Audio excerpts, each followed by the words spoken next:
So again, I'm Tracy from Temple Emmanuel. Welcome everybody. Set up all the programs for active older adults, and I'm so thrilled that everyone's here. I want to thank the Newton Senior Center for co-presenting and for publicizing this program. I want to thank the Adult Department at Temple Emmanuel. And I also want to thank, it was an anonymous donation to the Temple from a Temple family that we were able to fund this program as well. So thank you. So tonight, our topic is how to care for a loved one without getting depressed yourself. And this is a pretty heavy topic for everybody, but everybody at some point might be caring for a spouse or a partner, a relative, even an adult child or somebody. And I think this is important. Even if you're not caring for someone right now, you might be caring for someone, or someone might be caring for you, even for a short period of time in the future. So we have a fabulous speaker here tonight, Barbara Moskowitz. And let me introduce Barbara. She probably should be near me on the screen. Barbara is the founder of Dementia Care and an education specialist, Dementia Caregiver Support Program. She's worked at Mass General since graduating from Brandeis, and she later earned her MSW at Boston College. During her tenure, she has staffed the Department of Social Services and became the founding social worker for the Mass General Geriatric Medicine Department, through which she designed and directed a program for vulnerable older adults in the neighborhood surrounding the hospital. She has expertise in the continuum of care from community to acute care and post-acute care options for elders. She wrote a DVD and accompanying workbook for Alzheimer's patients entitled Family Matters, Coming Together for Alzheimer's. Additionally, in 2007, she was the recipient of the Compassionate Caregiver of the Year Award through the MGH-affiliated Kenneth B. Schwartz Center for Compassionate Healthcare.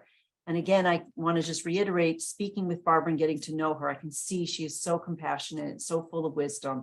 And I think everybody will walk away from this program tonight learning something and really feeling her warmth as well.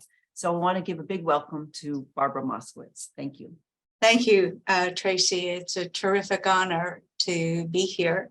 I actually connected with Tracy because somehow I got on the mailing list of the Temple Emmanuel senior adult programs, and they are so fantastic and so wonderful. I just needed to call her to make that connection. And I'm very grateful. And that's how we began our connection. It is, as I said, an honor to be here and to speak with you.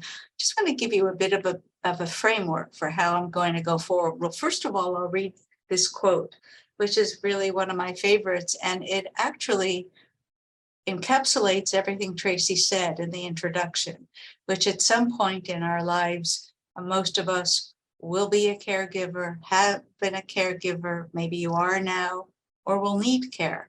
So Rosalind Carter, President Carter's wife, said, there are only 4 kinds of people in the world: those who have been caregivers, those who are currently caregivers, those who will be caregivers, and those who will need caregivers. And that's all of us. And this really speaks volumes. What I'd like to tell you about how I'd like to proceed for a good part of the beginning of the program. Let me just say this. My mother, who is long deceased, my mother cared for her mother, my grandma Esther, many decades ago in our house. When my mother at the time was a full-time home care person. I don't know what the name is. My mother didn't have a formal job, but my mother worked in our household, raising 3 children. She didn't have a formal job to leave the house for. My grandmother died at a very young age, young by today's standards. She was only 74, and she had breast cancer. And basically 40 years ago or so, there was very limited treatment for her care. She had some very rudimentary radiation treatment, and that was it. And as I'm told the story, so what she needed toward the end of her life was a lot of tender, loving care as she became weaker in bed. And my mother, who wasn't a nurse but didn't leave the house for a formal job, was able, with a lot of love, to care for her. Now that was caregiving then. And 50-something years later, I certainly was raised, and we will talk about it, with perhaps the legacy that my mama cared for Grandma Esther, and it was the assumption and hope that we would care for Grandma, for my mother, in our homes. But here's what I want to talk with you about. When any of us become caregivers, especially now in 2023, we all come from our personal histories. We come from our culture. We come with legacies. We come with problems. We come with family dissension. We come with who we are. And my experience over the last 35 years at Mass General, most of it working with caregivers, and this is what I want to talk with you about to give us a framework, is that when we are suddenly cast into the role of caring for someone, and it's often very sudden, we just do it. We never imagined that one day I'll be a caregiver. It just happens. We're there, we're family. And yet, the world in which I cared for my mother 15 years ago when she had Alzheimer's and was in Florida, and I was up here with a full-time job and family, and on and on and on and on, is a very different world. And I think what's very important, I've discovered that when we are becoming caregivers of someone, often it's because a relative has a heart attack, a stroke, or there's an emergency or needs surgery. We don't stop, we just do it. And yet there is always, to do it well, to survive it well, to be who we need to be and to survive ourselves. I've discovered it's really important to put caregiving today in context. So I'm going to mention some factors that make caregiving today very different from when my mother cared for Grandma Esther. And I mention it not to excuse or forgive, but it's a different world, and there are many different issues. So these are just some bullets, but I think they are all relevant to today's society. First of all, there are medical advances, which we're grateful for, and we are all living longer. I know that my grandmother today would have had perhaps 10 or 15 years of excellent chemotherapy and lived longer.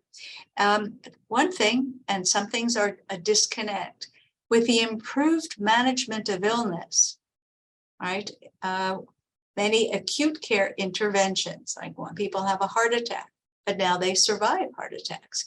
People are having strokes, as always, but now there is magnificent care and we survive stroke.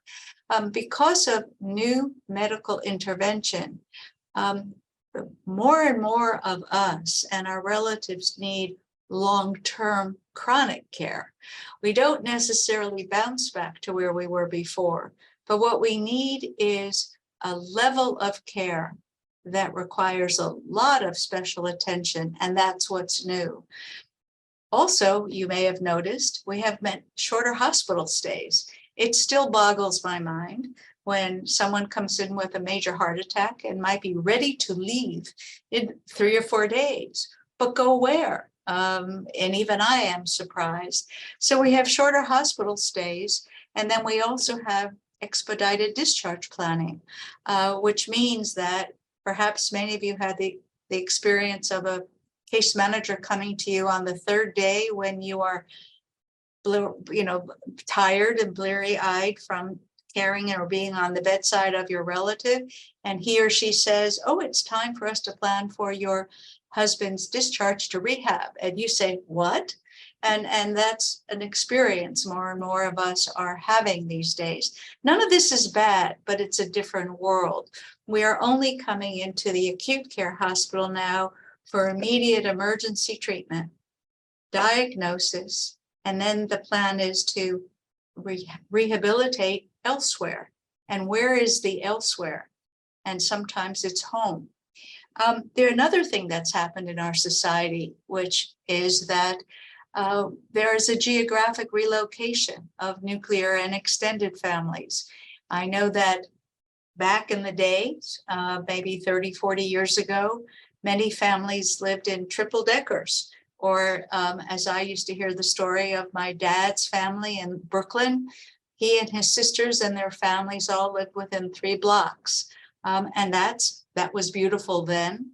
But over the last decades, there's been an exciting transformation, and many people are moving out. Many of the younger generation is relocating for different jobs, different opportunities. So this matters, because when someone is ill, if it is we who are ill and we are needing help, our children or our nieces and nephews or our siblings may no longer be in the triple decker or in the same city. People have moved. There is also a trend, and these are trends, these are just things that perhaps you can feel and notice. There's a disintegration, unfortunately, of the communities that we traditionally relied upon for support. Now, you are the most fortunate people for having this magnificent Temple Emmanuel, but many of you may come from communities where you recall that the church, the synagogue, neighbors, it was a true community. And if someone needed groceries, or if someone couldn't make it down the stairs, there was help from within. Now there are many different trends in many of our cities, and there's a disintegration of what used to be a tight-knit community. There's also, again, living longer. I want to tell you, I have the honor of meeting many people who are retired at 70, and they're caring for their parents who are 90 and 95. So we have, and that's not unusual. And they may be also still sending their children or grandchildren to college. So there are many, many, many life experiences that are changing the nature of our lives. Many people are living, there are many single parent homes. We have blended families. You know that I often am working with, lately I've met many son-in-laws or daughter-in-laws who are caring for, their second husband's parent. It goes on and on. We have blended families who also have a trend which we call reverse migration. And that is many people who have retired to Florida or to Arizona or some of the warm climates. When they reach a certain age, when they become ill and want to be closer to family, or notice that there's a need for health care, they return home. Many of you may know that. You may have relatives who have come back to Massachusetts in their 70s or 80s or 90s. The other thing I want to say, and now I'll move forward, this is a way of just naming what I think you may be feeling and seeing. There are right now, and this is the disconnect that I want to name for you, because caregivers are so hard on themselves. And I want to normalize for you what the world out there is now, and why I'm so grateful that we can talk together. There is a shortage of professional healthcare aides. And even since the pandemic, the shortage is greater. So here's our paradigm, which is a challenge. Right now, we are grateful that many of us are surviving acute care challenges, our strokes, cancer, kidney problems, and such. But we may still need support. We're not necessarily able to bounce back to where we were before. We may need care. We may need a lot of care. So there is a need for many of us to have prolonged periods of time receiving care, be it help walking, shopping, getting to doctor's appointments. And it's at a time when many of our families are on the West Coast, in the South, they're not available to help us. And it's at a time when the healthcare system wants you out in 3 or 4 days. So Tracy, we call that a disconnect. But you see, when you as a caregiver are suddenly inheriting the care of a relative, we don't necessarily step back to think, well, what's different now? Why is this caregiving business so hard or so difficult? And it's my feeling that I want to name it for you to give us a context, and we'll go forward. Now, this is just, again, a shopping list, but a shopping list of factors that impact for each of us the experience of giving care and receiving care. We all have our own cultural norms and traditions. There are many cultures that believe that you never have a relative go to a nursing home. There are cultures that say we care for ourselves. There are other communities that have different solutions and resolutions. I think family promises are big ones. I don't know if I could see a raised hands, but has anybody ever made a promise to a spouse or a child or a relative? You will never be in a nursing home. I will care for you no matter what. That's love. What I've discovered is we make those promises, as I did, and I will continue to, when our relatives are well and when we hope that nothing's ever going to happen. It's a statement of authentic love, but those are the promises that tend to hold us back. We sometimes have competing responsibilities. If I'm a working woman and my mother was ill with dementia in Florida, and I have a 15-year-old teenager who that's a lot of responsibility. And how do I find time or opportunity to do it all? The caregiver health, caregivers, are people, of course, who have diagnoses too. I'm working now with a magnificent caregiver who actually is being treated with chemotherapy, and her husband has dementia. And so while she is getting care with chemotherapy, she has to figure out who will help care for her husband, because there are days when she simply can't do it. And that's a formulation that we somehow don't think of. Relationship history.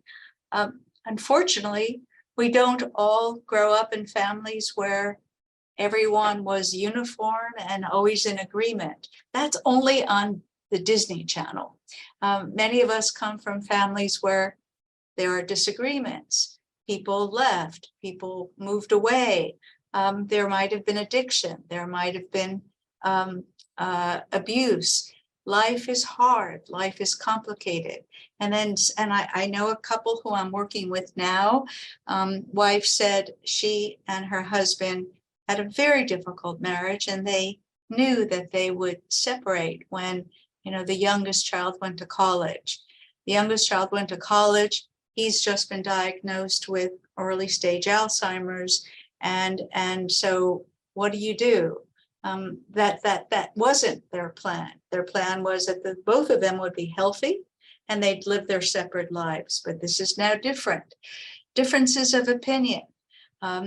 Sometimes I learn from a family that a sibling out in California says to me, I'm the caregiving daughter here in Massachusetts for mother.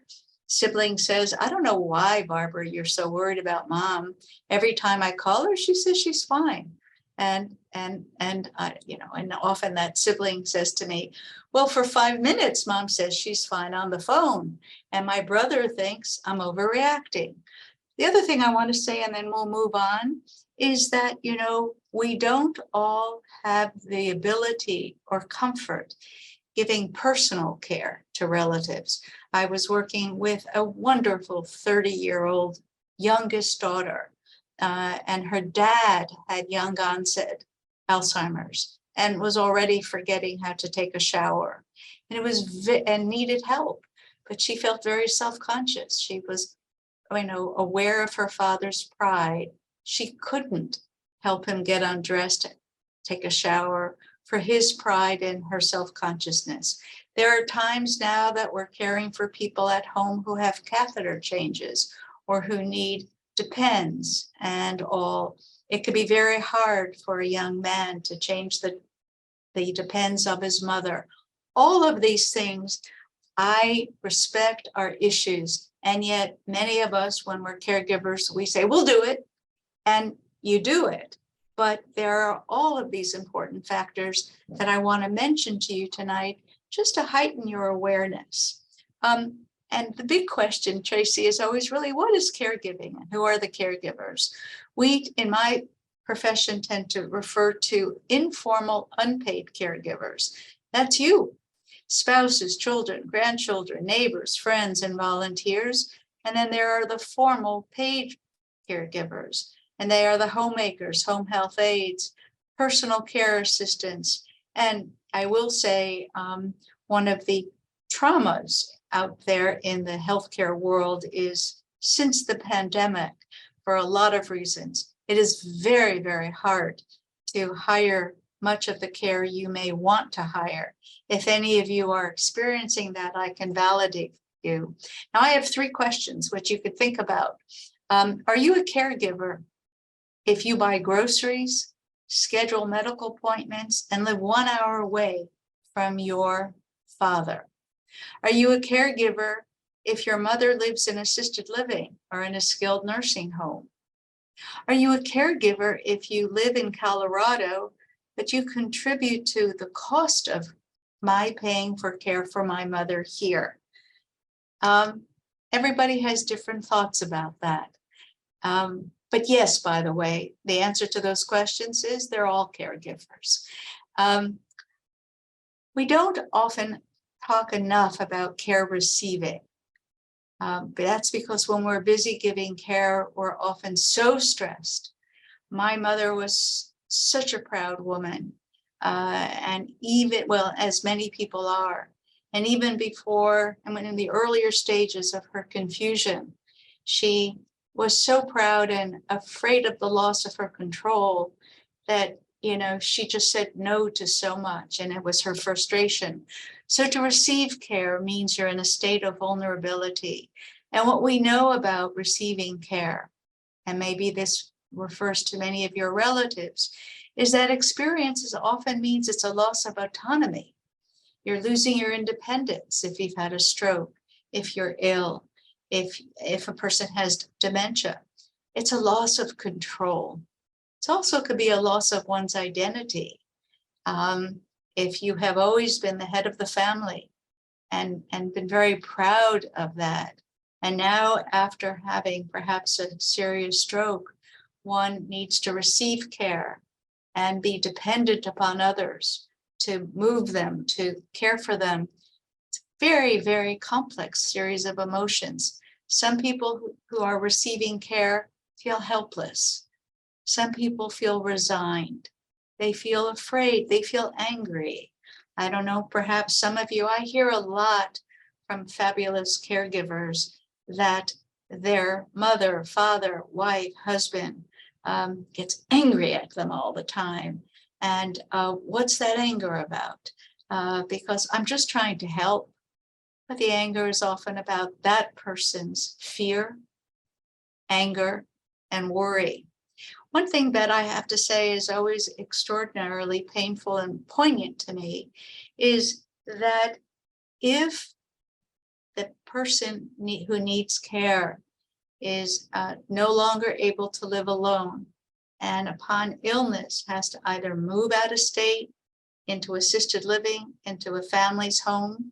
What is so extraordinary to me in terms of the poignancy is perhaps you're leaving the home you've lived in for 45 years, and you are leaving your possessions, your relationships with your neighbors. There's so much loss in care receiving that, and there are many times when it's hard for family or even care providers to stop and realize that Mrs. Smith is grieving. She's grieving what she's lost in her life, even though she's moved into a wonderful assisted living. I'm going to go faster now. I just want to comment and acknowledge that caregivers hold themselves to one of the highest standards I've ever seen in life. They're not allowed to feel anything other than perfect acceptance. And yet what we know to be a fact is that many emotions surface for the person who might be ill, for the primary caregiver, for families and friends, because we're human. And I speak all the time, and I have support groups to people who say, oh, I feel so guilty. I yelled at my father, or I'm just, I'm such a jerk. And they are so hard on themselves. But I want you to know this as a fact. As human beings, we have emotions. And as human beings who also care for people we love, we have a lot of emotions. And it is normal and understandable to feel ambivalence, anger, anxiety, irritability, depression, sadness, fear, frustration, impatience, guilt, jealousy, a lot of things. This may sound basic to you, but as I think Tracy knows, I spend a lot of my clinical time, especially in the support group, and I'm sure in the ones that you have, where people give themselves and each other permission to feel overwhelmed. And then a caregiver, or if someone says, I yelled at my father, I'm such a jerk. I mean, he didn't mean to do something. People say, give yourself a break. It's okay. Because we hold ourselves to a standard that is almost impossible to maintain. And it's in the setting of love and compassion.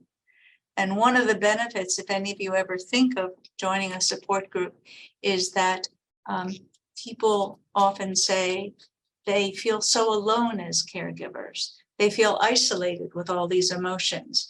And the more isolated they feel they're sort of more guilty.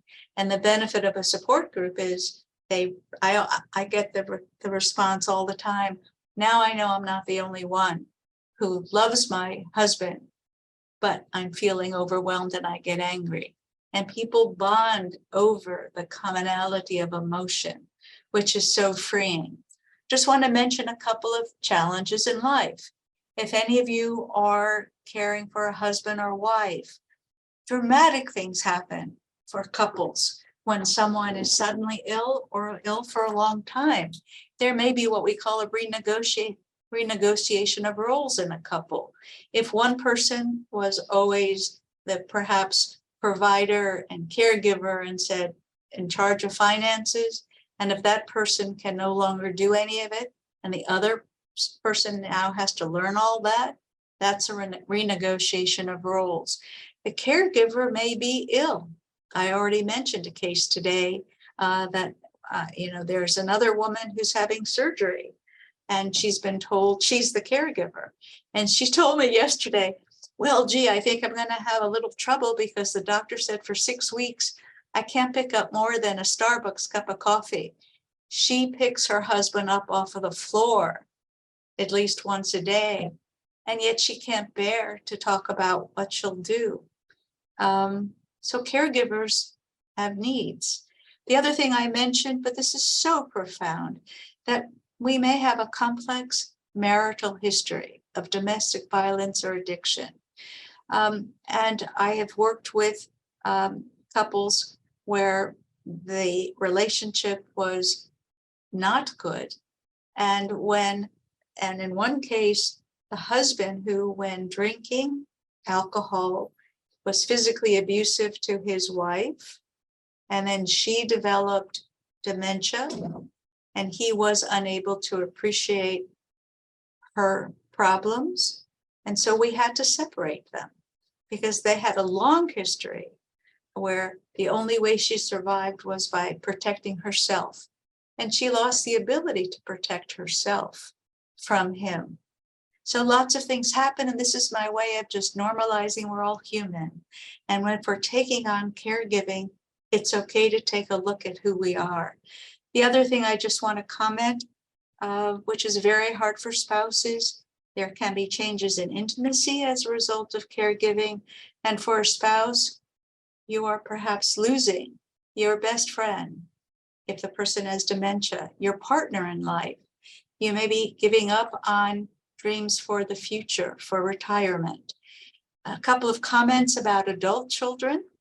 An adult child who suddenly is caring for a parent may lose in the caring for a parent who is ill, when I've always been able to just know my mother and father are fine.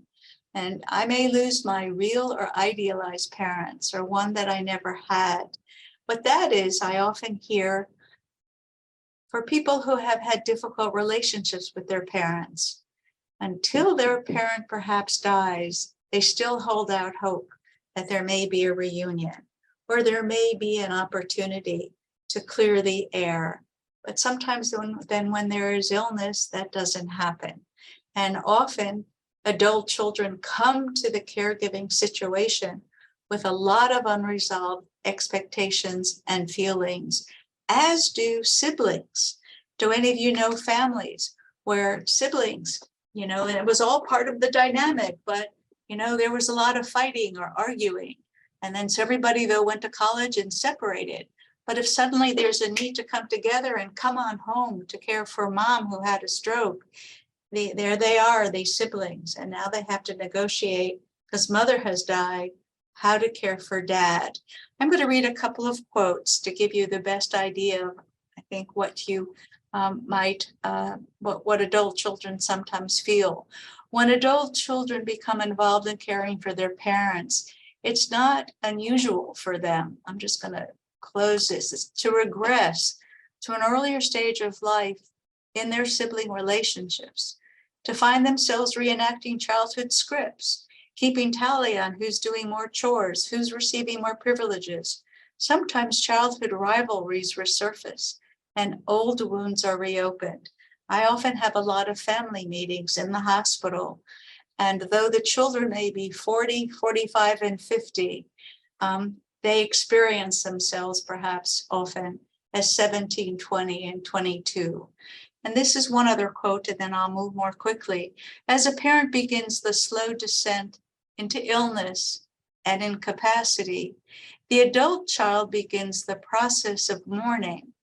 You mourn all the stages of life with your parent. You mourn mommy, mom, mother, the good mother, the bad, what you had from your parents and what you didn't have. You mourn the vital, able grandparent for your child. So what I just want to be expressing here, and again, in what I do, and I am honored to do, I am often meeting a whole family in the midst of a crisis because someone is ill or has had a crisis.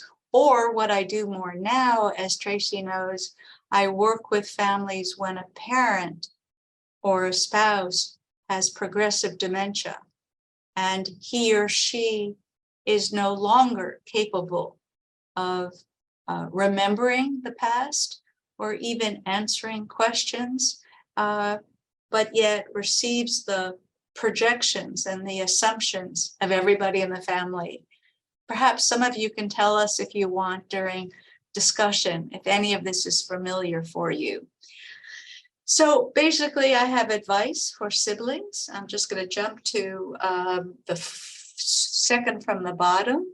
If you can, and this is hard, if I argued with my big brother, or if my big brother always told me what to do all these years, and now suddenly I need to ask him for help because our mother needs care, it's hard to rely upon, to be stuck in our past relationship. So what's hard to do, because this is a crisis often, is try to accept siblings and parents as they are, not who you wish they were, or even who they have always been. Now, I'd like to tell you, please, truly, my big brother is brilliant and is a lawyer, and he's a wonderful man, and I was always afraid of him. That was just his job. He was 7 years older, and he could tell me to stand on my head, and I would do it. And when it came time for us to talk as adults about how to best care for our mother who had Alzheimer's, I had someone help me realize that, I was the geriatric social worker. I'm no longer 10. And he's no longer, because he's brilliant and went to Harvard and is a lawyer, I don't have to be afraid of him, but I still was. I had to come to join him, and we both shared the work, but I don't want you to think it was easy. You see, I had my history, he has his history, and we had to hurry up and make some quick decisions. And by the way, you know, sometimes it's necessary to have someone help you. So now I want to turn to if you are the primary caregiver. Now that means usually among siblings or in a couple, even if the family is a family of 10 and local, there's usually one person who is the primary.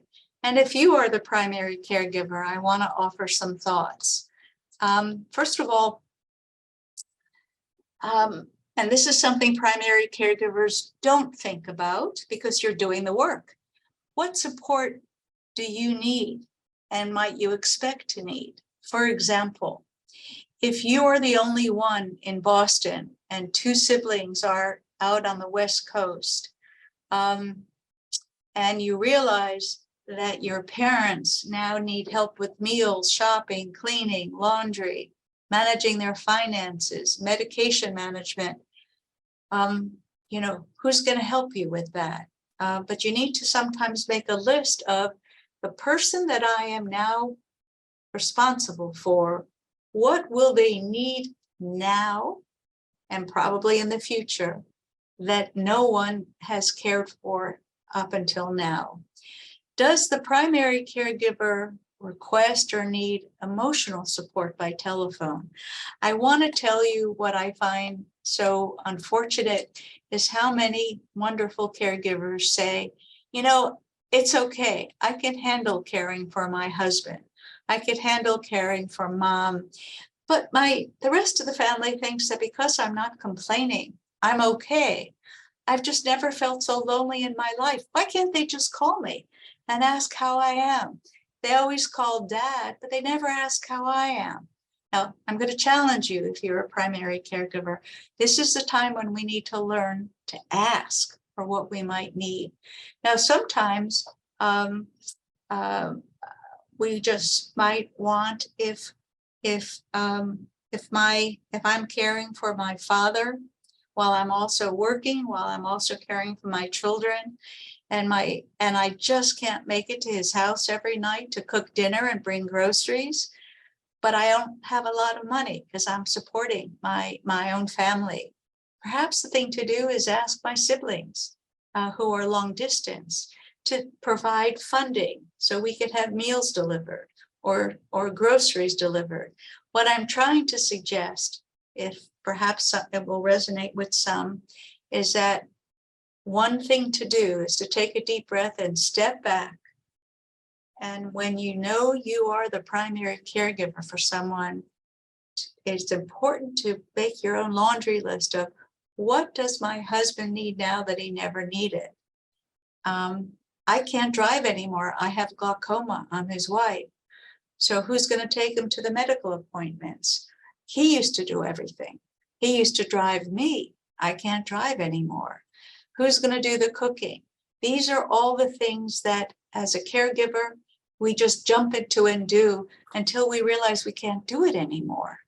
So one thing that's helpful for you to do is to recognize that wherever you're starting now, if you're starting now to care for someone with what we might call mild dementia, and if that person is still safe alone, as long as you call every day and as long as you bring groceries on the weekend, it is absolutely unfortunate but true that that person's needs are going to change if it's a progressive disease like dementia. So if you are the communicator with your siblings or your relatives and you say, here's what we need today. Today, dad can be alone, but I've spoken to the doctor and I think maybe in a year or two, we have to think of something else. And again, this is what is very hard about being in the present while also anticipating. And if only what you are doing is saying to the rest of the family, I'll keep you posted, and we all need to be talking about what's now and what might happen so soon so we could be prepared. So here are some questions for the primary caregiver. Tracy, I have about 10 minutes. Is that okay? I have 20 of them. You're fine. You're doing- Okay. Yes, thank you. So questions, if you're the primary caregiver. And again, some of these are repetitious, but there's never enough time. There are never enough opportunities for you to ask of yourself, given your personal and professional life, how much time do you have for caregiving? So if you're a single parent and have 2 children in school and have a full-time job, and your mother, who is a widow, lives alone and needs care, what is reasonable for you to do? It's important to stop and wonder. If your husband is ill, just had a stroke, and he was taking care of you as you've been managing kidney disease, it's not a professional life, but what's changed and what might become difficult? In anticipation of being the primary caregiver, please think about what you hope for from siblings or your adult children. If you have 3 adult children and they call you every Sunday and you say, I don't want to burden them, they have their own families. I don't want them to feel responsible for us. And then you get off the phone and you're exhausted and you're crying and you wonder, well, why don't they come and help? Chances are you are such a loving parent, and you reassure them that you're fine. They don't know you need help. And I want to offer a compassionate challenge. The only way people know you need something is if you let them know, you tell them or you ask. And I want you to know that I respect that it's one of the hardest things to do for loving parents to think that, oh, my son, he's just finished medical school, he's starting a residency, they have a new baby, I can't tell him what's going on. Of course, he doesn't have enough time, perhaps, but he cares, and he could be on the phone with you, and he can join you in figuring out a solution. Tracy, do we think that there are people who never want to burden their children because they are so compassionate? Of course. But you see, you've never had the need, perhaps, to begin a caregiving relationship of caring for your spouse or your parent or your adult child that might take the next 5 or 6 years. That's what's different. Okay, I'm going to end with 3 or 4 more slides. The Family Care Alliance, the Family Caregiver Alliance, and I have that website for you, is a fabulous website. And these are some bullets on what they say about the caregiver role. This is just a way of defining for you. A caregiver, some people think, is just if you do medical care. Here are some of the few things that a caregiver, especially a primary caregiver, might do. Buy groceries, cook, clean house, do laundry, provide transportation, help the care receiver get dressed, take a shower, take medicine. I speak all the time, just this morning, in fact, to a woman who said, uh-oh, we've entered a new phase, meaning I used to be able to tell my husband, who has mild Alzheimer's, honey, we're leaving the house soon. Why don't you get ready? And she went upstairs and he was just sitting on the bed, didn't do anything.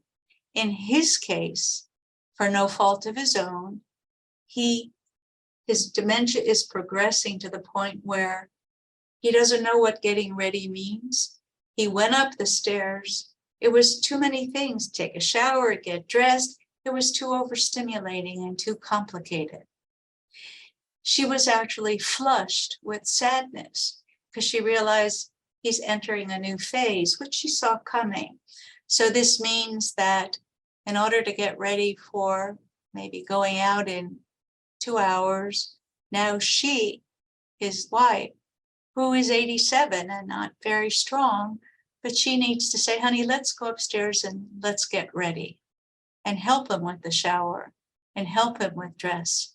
And then maybe an hour later, they go downstairs. These are the things we don't all think about.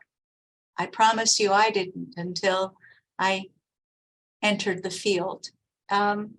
Another thing that is happening when we are taking relatives home who are quite ill, perhaps after a stroke. They're not just sitting on the front porch in a rocking chair anymore.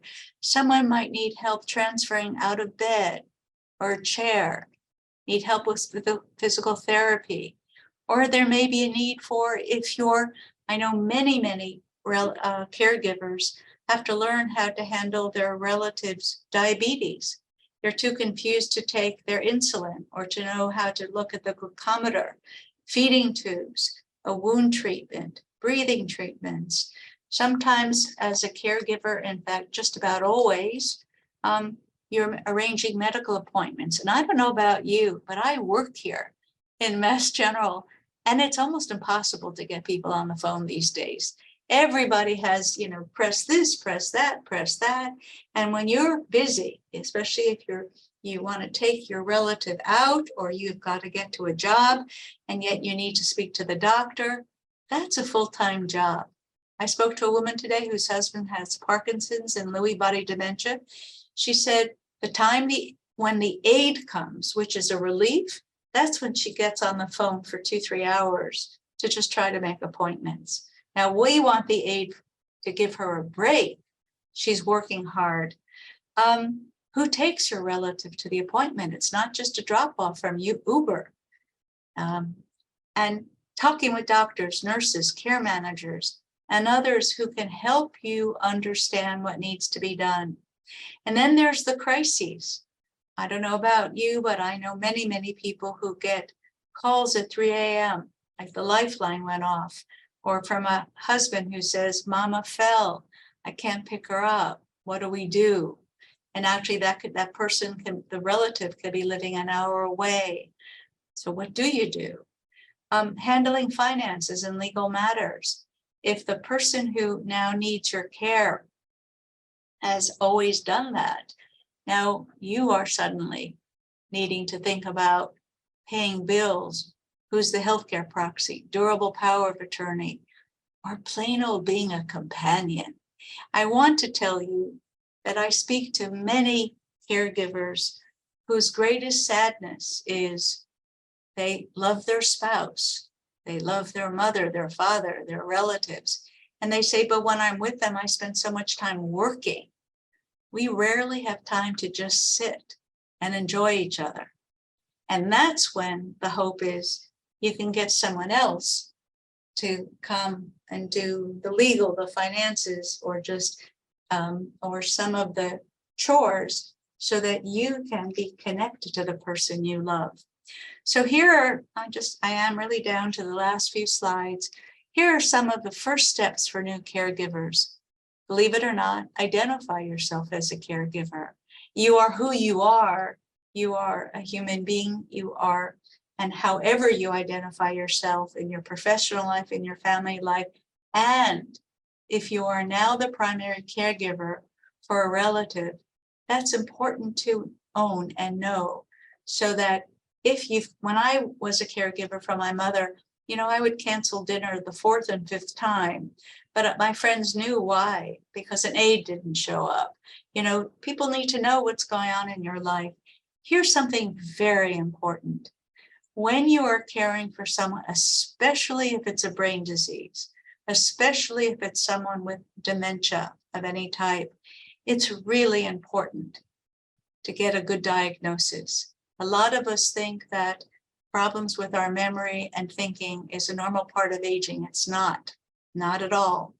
And therefore, if you have any concerns about a relative, if suddenly your relative is shuffling or very confused, or if you know that I have high blood pressure, but maybe I don't take my pills anymore, please, I can't tell you how important it is. If there's one thing you do with the rest of the family, make sure you can understand the relative's medical issues, the medications, and the care he or she needs to stay alive and be well.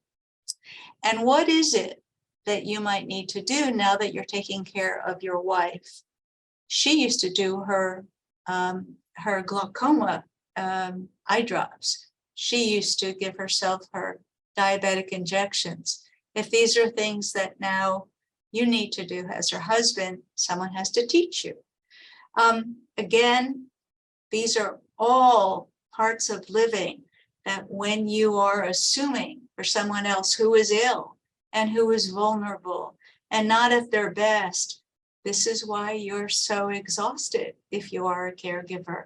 I say that with tremendous respect. It's hard work, even when we love. There's, and I guess what I want to say is you have financial work, you have legal work. But here's what we really want. We want you when possible.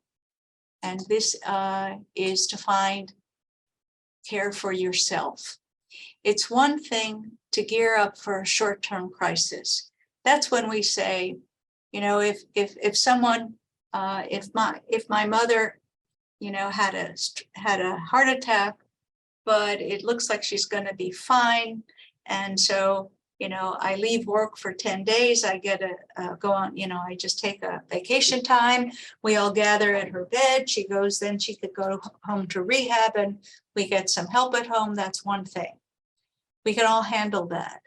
But it's another thing if we believe and it appears that the person we are caring for is going to need care over the long run. Anyone who has a diagnosis of dementia of any kind, that is a tragedy of it being a long-term progressive illness. So if you're working, do you need to apply for an extended leave of absence? There are things that one needs to think about. But here is what I love. Believe it or not, you can't be perfect. And I know you all want to be. You have a right to have all the emotions I listed. What we worry about, what people like me worry about, and I say this respectfully, is caregivers are most likely to have a diagnosis of clinical depression because caregivers often are stressed emotionally, physically. They don't sleep well, they don't eat well. They often feel very alone and isolated. And depression is a medical illness. And if you have depression, which is more than sadness, that makes your life even harder. This is hard to do on your own, but realistic expectations are important. Learn about the disease and what you can expect. Learn the skills you need.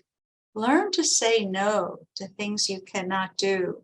Like I have so many people, Tracy, this year who found the courage to say, I'm not making the Seder this year. I'm not preparing a Seder for 20 people. I'll come with Dad to your house. And that was hard, but important. And keys to caring for yourself when you can, know what pushes your buttons, okay? What pushed my button was when my brother used to say, Mom sounds great. I asked her how she is. She said, no problem, honey.